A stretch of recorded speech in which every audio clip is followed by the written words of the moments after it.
I was just taught the topic today is kind of inspired by the Cancerian moon energy and how we can emotionally transform, right? And feel safe emoting. And I've talked to a lot of guy friends about this actually, how they're basically a lot of the modern dating advice trains men to shut their emotions down, and this is just part of masculine conditioning as well, that emotions are dangerous, emotions are fleeting, they're not something you can rely on. And so it's something to actually control instead of embrace or experience.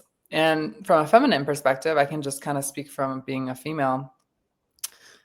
That's how we connect. Women can connect through the emotional plane. And of course, there's examples of women using emotions in a negative, in a manipulative way, but men do that too. And so women will manipulate with emotions by overdoing it, right? Over expressing. And men usually will pull back and withdraw emotion as a way to gain control. And then you have this kind of stalemate where there's no true vulnerability. And so, yeah, we're going to talk today about maybe transforming your emotional state and being present with it and using it as a bridge rather than a weapon. Yeah.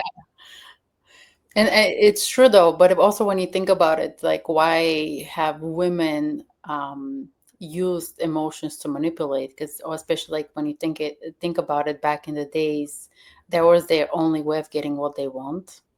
So means we kind of lived in that more patriarchal society. So you wouldn't directly say what you need or what you want. You're kind of going to manipulate the environment.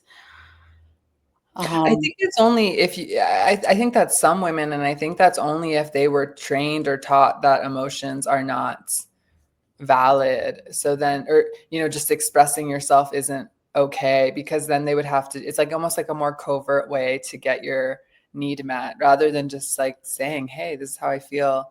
They do it in a kind of more roundabout, sneaky way. Yeah, I mean, a lot of times, like when you have behind every uncomfortable emotion, there is just like unmet need. Mm-hmm.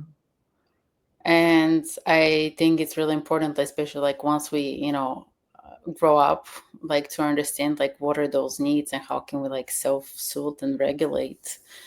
Or otherwise, like that kind of just translates across the board into our own life, into relationships, because we always have like these, either men have built these walls, like you said, and kind of keep you away at a distance because they don't know how to deal with that, which is understandable. They never really learned.